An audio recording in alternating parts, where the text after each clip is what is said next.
E ngā iwi o te motu nau mai tahuti mai rā ki te Ao Māori.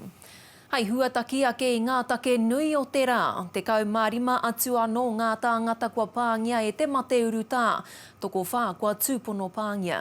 Ka mutu he tangata anō kua mate i te uru tā. He koroua kai ona tau waru te kau no te whare tiaki kau mātua o Rosewood i o tautahi.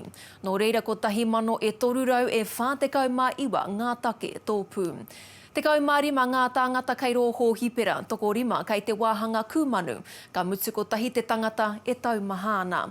Ko te rongo pai ia e rima rau e whā te kaumā ono ngā tāngata kua whakamāui ake i te mate. Ko tahi rau te kaumātahi ngā uri Māori e rima te kaumā iwa ngā uri Pasifika kua pāngia. Ko tahi mano e ono rau e ono te kau ngā tāngata i whakamātauhia ina nahi nei. Nā, hei te wiki nei, rewa ai te pūnaha mātauranga mati hiko hou. Ka tahuri ngā kura puta noa i te motu ki te tuku i ngā pai ipurangi ki ngā marautanga kura. E ai ki te tumuaki o te whare kura o Manurewa kia Māhia Nathan, i ngā kura e ahua tuana ki tētahi ao hou, ko te mea nui ke kai te huri tonu te ao mātauranga, ahakoa te rāhui. Ahakoa ko kore rātau hoki ki te ako manga tūturu, ko te mea nui e hoki tonu rātau ki te kura. Ko te paega e āhei tonu ngā kaiako, ngā kura.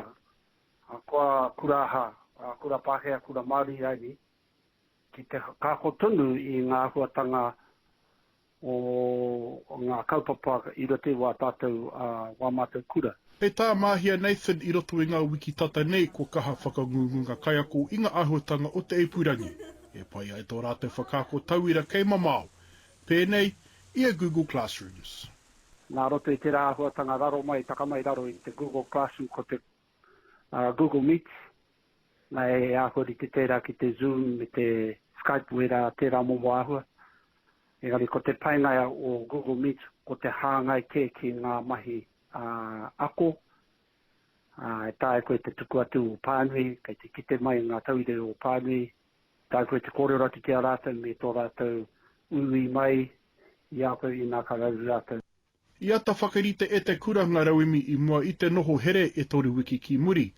Ko te raru nui ko te hono o e tahi whānau o te takiwa o te tonga o Tāmaki ki te upurangi.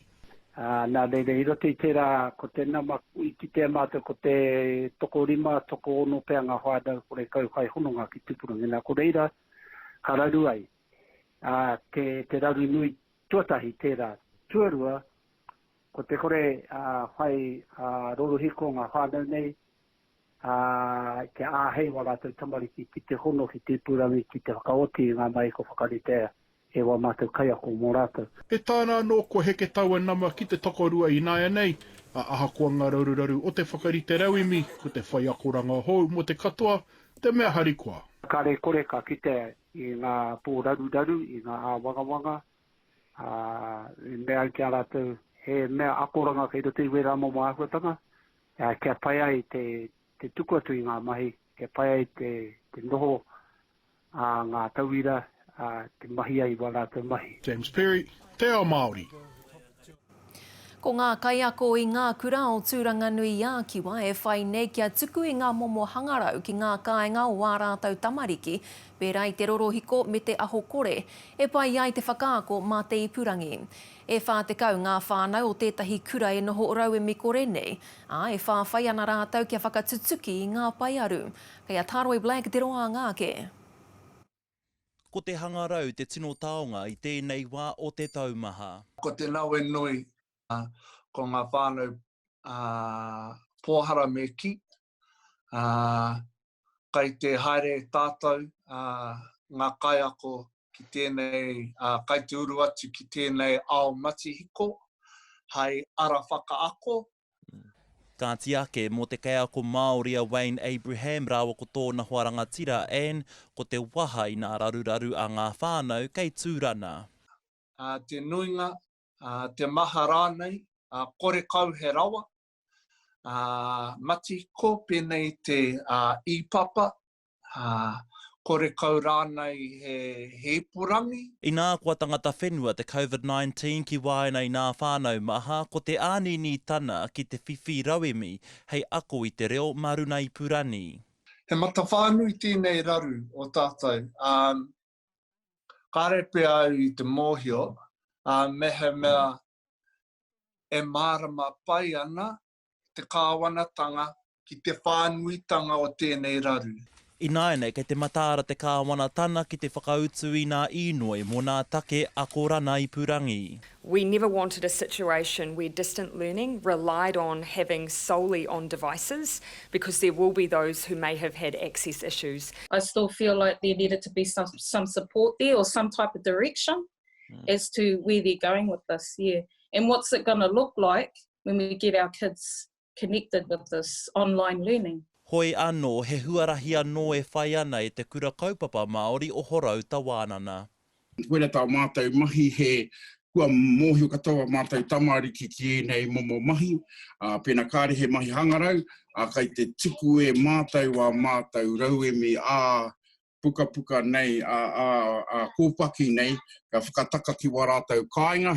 Ko nā marau a te kura, he karakia, he ako hoki nā tikana Māori no tua whakarere. Engari te nui ngō ngā tamariki ka whakaako ienei tikanga ki ngā mātiwa. Kia noho tērā whakatauki, tamaiti noho kāinga, tau ana ki te marae. Taro Black, te Ao Māori. E ai ki ngā tatauranga o te wā, he toko I titonu ngā uri Māori kua pāngia e te mate uru tā. He iti noa atu I te taupori Māori te kauma ono ira rima ōrau. Tō reira he aha I pēnei ai. Ko I nā te pātai I whiu ke ki te toi hau o te manatū hauora I te rangi nei. Hei kōrero I tēnei take kia whakawhiti atu ki tā tātou karere, ara kia heta gārna e tū mai ana ki Pāremata, e heta he hara ngā kōrero kai a koe. Tēnā koe Wikitoria, kia ora mai rā tātou e te motu whānui. Kia tirohia te toko maha o te hunga ki Aotearoa, kua mau ki tēnei mate waru ira rua ōrau noiho he Māori. Ko ia rā te hauruatanga o ngā whika e whakapaetia mena ka titiro ki te toko maha o ngai Māori ki tēnei whenua. Nō reira, hiaha ia te take kai te pērā rawa, te hāhaka nāku tau apātai I tuku ki te kai whakahaere matua o te manatū hauora a tākuta Ashley Bloomfield, ko tāna hoki he ata whakamārama, he ata aki, me aha te Māori kia hāhaka tonu au awhika. What do Māori need to do to keep that figure low is exactly what other New Zealanders are doing. So abide by the measures that we've got in place under Alert Level 4. And I think what this suggests is that is what is happening amongst Māori communities, which is good. The other figure is, of course, the level of laboratory testing happening amongst Māori, and that is much higher and more aligned with the proportion in the population. And I think this also reflects the lower number of cases we have seen in areas outside of Auckland, for example, Northland, Tairāwhiti and other parts of the country where there are higher Māori populations. Tēnā I rongo nei tātou I ata hora nei a tākuta Ashley Bloomfield I wētahi rohe, he maha te hunga Māori, he iti noa te hunga kua mau, ki tēnei mate a ko auarohe rā ko te tai toke rau me te tai rāwhiti, koia rā ngā rohe kua kaha whakaheke wera a ngai Māori ki te haukoti I te uru poka noa o te tangata, ngā kaupapa kai te ārahi tia e ngā tāngata pērā, kia hone harawira mea tīna ngata. Tuia ki tērā ko tākuta Ashley Bloomfield, he ata whakamārama I wētahi o ngā āhuatanga, kai te hora ake. Māori are a group that we are specifically looking at whether we need to do some supplementary testing as part of the measures, as part of the sort of surveillance testing over the next week or two.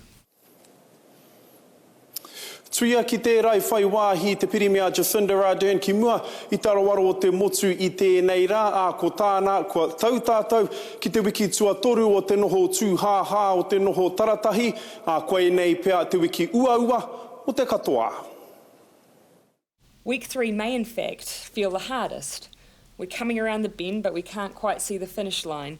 But our job this week remains the same and as important as ever.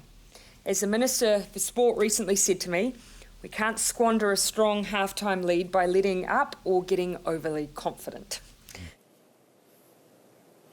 Tēnā ki te whakakapi I tēnei taha. Ke tiro ake tātou ki wētahi o ngā neke hanga a te kāwanatanga I tēnei wiki. Hei a pōpō ka ta hora nei wētahi o ngā āhuatanga, wētahi o ngā tirohanga, motuhake o te kāwanatanga ki te taha o hanga. Hei te rā pare ka ta whakapāhotia e te pirimia ngā āhuatanga, ngā nuku me ngā neke kia heke te whenua mai te taumata tua whā, ki te taumata tuatoru. Ngā rerekētanga a ohanga nei, a Māori noi honei, mā te pirimea aua āhuatanga, e horake, Wikitoria. He te gārna, tēnā koe I ena whakamāramatanga. E kitea ana ngā hua o te kapinga o ngā tomokanga I te hiku o te ika, e toru wiki no muri mai I tā Ngāti Kuri me te au Pōuri whakatū wāhi tiro, hei au kati terere o te huaketo I te rohe. Anai rā te pūrongoa Jane Nathan. Tourists, and now it's fizzling down to whānau? Yeah, that's just coming through our top gate too. Yeah, okay. Ao te pō te ao, ko tēnei te tūteitanga I te rori mātua ki Ngātaki, I whakatūri ei muatu I te noho tāpui a te motu.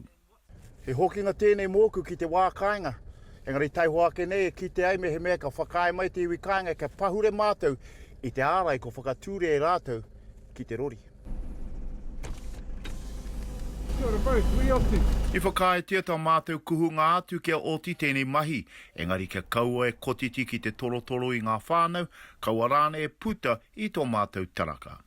Kia ora, where are you off to? Off to Mahi to do the wages and then off to Kaitai to get groceries. What's the perception within the people at home? Oh, you know, it's been a great thing. I absolutely take my hat off to the team here, to Sheridan, for what they've done, protecting everybody up home, our lands. You just can't go wrong with it, eh? I think, yeah, absolutely superb. People don't know how good this is. Yeah, just seeing what's happening down the line, we're not seeing that. So I don't know how much to thank them.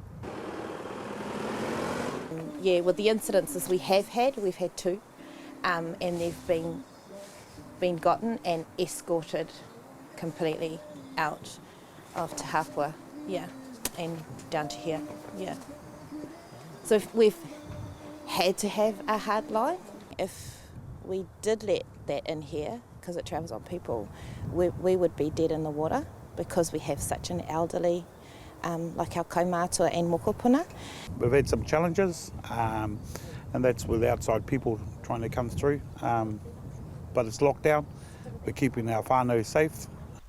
He mahi ngātahi tēnei a Ngāti Kuri me te Upōuri, ko te tūteitanga o te raki kei te rori ki te hāpua, me tēnei ki te tonga ki Ngātaki. Can I get your name, please? My name is Mary Garth. Correct.